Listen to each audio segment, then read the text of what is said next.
upigane nao wanaopigana nami. Bwana, utete nao wanaoteta nami.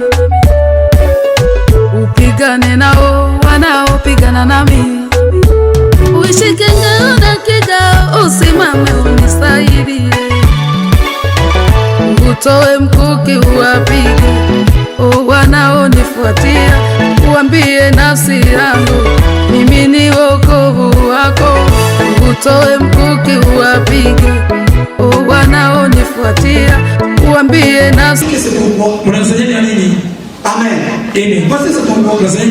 C'est parce qu'on veut connaître le monde surnaturel afin de maîtriser le monde naturel.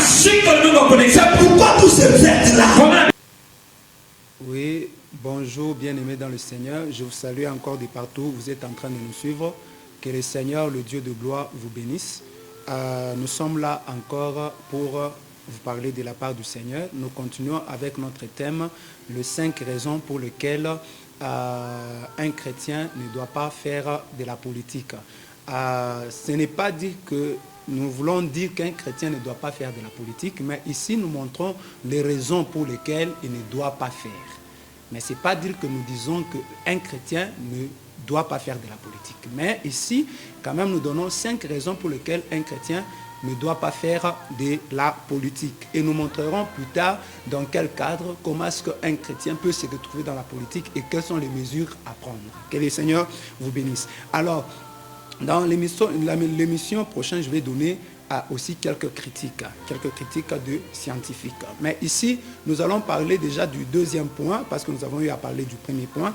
Le deuxième point, c'est que un chrétien ne doit pas faire la politique parce qu'il doit comprendre que nous ne sommes pas de ce monde.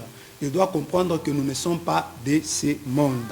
Alors, nous disons ceci, le vrai disciple du Seigneur Jésus-Christ, bien que vivant dans ce monde, ne sont plus de ce monde. Donc, les vrais disciples du Seigneur Jésus-Christ, bien que vivant dans ce monde, un vrai disciple du Seigneur Jésus-Christ doit savoir que même si je vis dans ce monde, malgré les bonnes choses de ce monde, malgré que ta maison peut ressembler à un paradis comme tu peux appeler, mais tu dois savoir que tu n'es pas de ce monde. Tu es un voyageur. Alors pour cela, nous devons apprendre à nous abstenir de certaines choses, à nous priver de certaines choses. Nous ne sommes pas dans une libertinage. Nous sommes libres en Christ, mais nous ne sommes pas dans une libertinage. Le chrétien n'est pas appelé à tout faire. Tout travail est bon, mais le chrétien n'est pas appelé à tout faire. Il y a des choses et des milieux où le chrétien ne doit pas aller. Pourquoi? Parce qu'il doit se préserver. Il doit préserver son âme. Bien-aimé, ton âme est plus chère que toute autre chose. Tu dois préserver ton âme et tu dois aussi préserver ta foi. Un chrétien ne doit pas être partout. Donc, à un endroit où il entend qu'on est en train de dire des mauvaises choses, que sa foi est en danger, mais il y va. Non, bien-aimé dans le Seigneur. Un chrétien doit se garder parce que, bien-aimé, quoique aujourd'hui tu peux vivre des bonnes choses, tu es en train de vivre le paradis. Toi-même, tu peux même dire que je suis riche, je vis le paradis sur la terre, mais bien-aimé, je te dis que sur la terre, tu es un voyageur. Tu n'y resteras pas pour toujours. Alors, lisons un peu très rapidement Philippiens chapitre 20 et chapitre 3, pardon, Philippiens chapitre 3, prenons le 20e verset. Et ici, nous lisons dans la version second 21. Et ici, nous lisons dans la version second 21. La version second 21. Il est dit ceci, pas de citer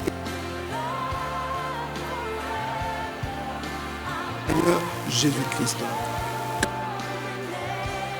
Et dans le ciel, attendons aussi comme sauveur le Seigneur Jésus-Christ. Donc pour dire que nous n'avons pas de droit de cité ici, nous sommes des étrangers. Notre droit de cité à nous le chrétien est dans le ciel.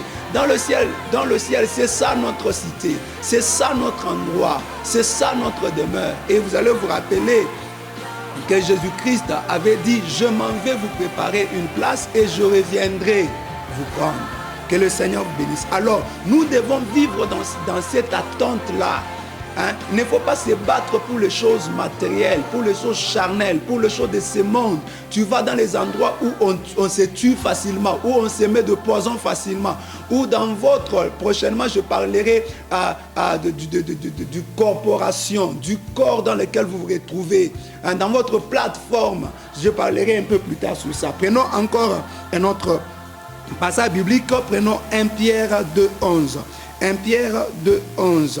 Là, nous sommes dans la version John, nous sommes dans la version Darby. 1 Pierre 2:11. Lisons au nom de Jésus-Christ.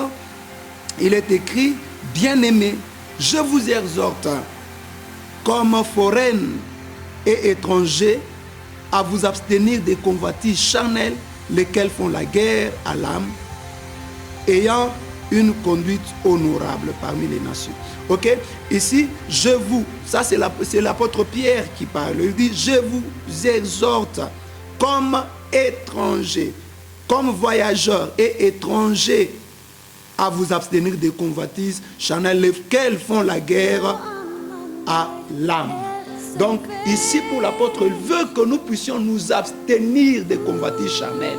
Donc, il y a des endroits où lorsque tu y vas, bien-aimé dans le Seigneur, si tu n'as pas les anges de la mission qui te permettront de vivre à cet endroit, parce que l'Éternel ne t'y voit pas, bien-aimé dans le Seigneur, je te dis que tu vas t'exposer. D'où, pour te garder, il faut, bien-aimé dans le Seigneur, éviter de tels milieux, éviter de faire la politique. Nous sommes, et le vrai chrétien doit comprendre que nous ne sommes pas de ce monde. Bien-aimé, quoi qu'il y a des gens qui vous encouragent à faire la politique, qui vous encouragent à vous battre dans la politique, bien-aimé dans le Seigneur, tu vas perdre ton âme. Tu vas perdre ton âme.